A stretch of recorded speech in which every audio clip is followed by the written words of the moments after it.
Pour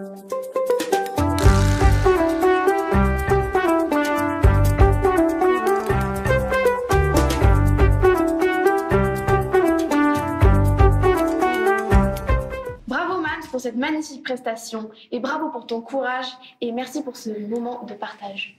En parlant de partage, on avait envie de vous faire passer un petit message sur la souveraineté alimentaire. Mais c'est quoi la souveraineté alimentaire? Eh bien, c'est le principe d'autonomie d'un peuple pour qu'il puisse manger à sa faim. Ah, ok. Et si on demandait à Giannis et Ryan un exemple?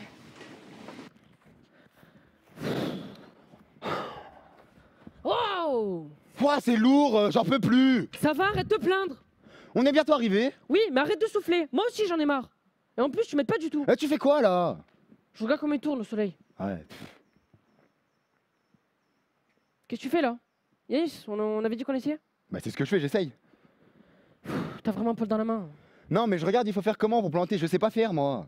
Bah tu creuses. Toi d'abord. Non, mais je disais, tu creuses, tu mets le plan, mais sans plastique, Yanis. Et ensuite, t'arroses et t'attends. Mais là, en plus, ils disent qu'il faut planter en fonction des saisons. Et puis d'ailleurs, c'est quoi ces trucs? Bah des tomates. Plante de tomates. Mais quel genre de tomates? Bah peu importe. Planter des tomates. Quand et comment? La plantation des tomates est une étape qui marque le lancement de la véritable grosse saison au jardin. Non seulement il faut trouver le bon moment pour les planter, ni trop tôt ni trop tard, mais en plus il faut bien les planter en respectant quelques principes. C'est trop tard, non? Je crois, t'es vraiment nul. Vas-y, donne-moi ton téléphone. Alors, supprimer les deux feuilles du bas du pied, creuser un trou d'une vingtaine de centimètres. Oui. Et enfoncer le plan sur 10 cm de tige. Cela l'aidera à refaire les racines et surtout à l'épuiser en profondeur lorsque la chaleur sera là. Inutile de tasser la terre autour du pied. Cela écrasera les racines qui auront du mal à se développer. Autour du pied, creusez légèrement en couronne à 10 cm du pied et versez votre arrosage. Ainsi l'eau irriguera bien le pied. Ah, donne-moi ça. Creuse. Toi d'abord. Paillez bien pour éviter l'apparition des mauvaises herbes. Et pour garder l'humidité dans le sol, car les tomates ont besoin d'avoir les racines au frais. Mais t'as même pas pris la paille. Je t'avais dit de la prendre. Mais je pensais pas qu'on allait s'en servir, moi. Oh, mais t'es pas croyable. Bon, on n'y aura jamais, vas-y, c'est bon. Non, vas-y, quand même, faut essayer. Je reste que si tu me payes un kebab. Mais Yanis, tu parles de kebab, on plante des tomates. Ouais, mais t'as raison, mais... En plus, ça met combien de temps à pousser des tomates? C'est trop tard, on n'en verra même pas la couleur cette année. C'est toujours la même chose avec toi. Tu râles dès que c'est compliqué.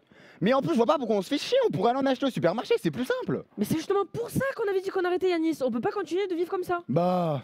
Non, Yanis, il faut qu'on apprenne. C'est à nous de changer notre manière de faire. Ouais, bah là, on n'a rien fait du tout. Ouais, bon, bah là, c'est vrai que c'était un peu plus compliqué que prévu. Mais... Faut qu'on aille demander à des gens. Viens, on va chercher de l'aide. Allez. Faut que je reprenne tout dans l'autre sens. Bah bien sûr. Bah c'est moi qui prends, évidemment. Oh, t'es pas croyable.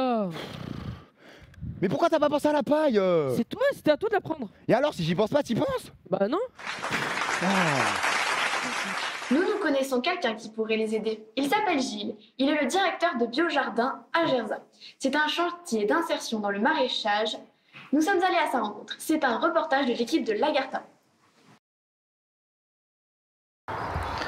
Donc le biojardin a été créé pour plusieurs objectifs. Créer une ferme de maraîchage en périurbain pour approvisionner les consommateurs de la ville en légumes bio dans le cadre d'un circuit court avec moins de transport. Deuxièmement, pour préserver les terres de Limagne qui sont de qualité exceptionnelle et qui sont tout autour de Clermont-Ferrand, qui représentent 110 000 hectares de terre au milieu du Massif central.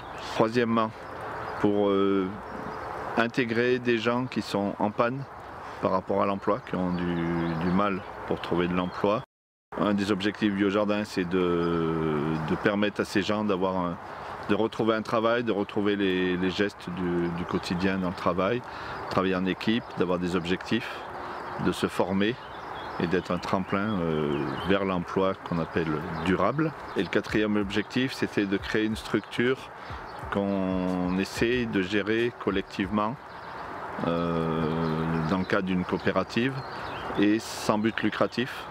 C'est-à-dire que tous les bénéfices de la structure sont réinvestis dans l'entreprise et servent uniquement au projet.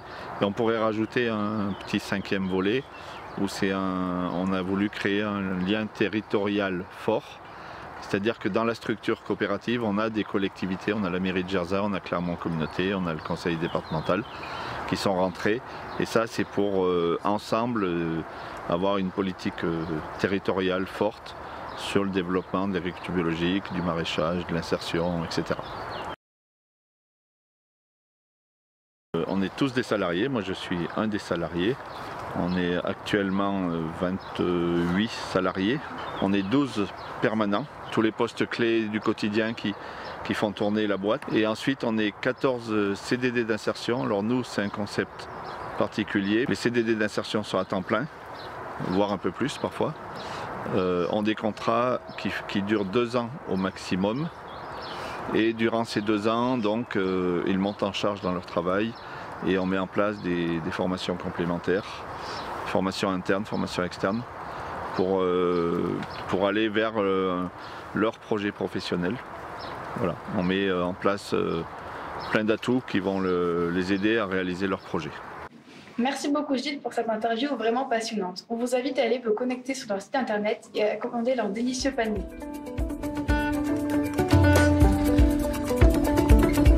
Soyons solidaires!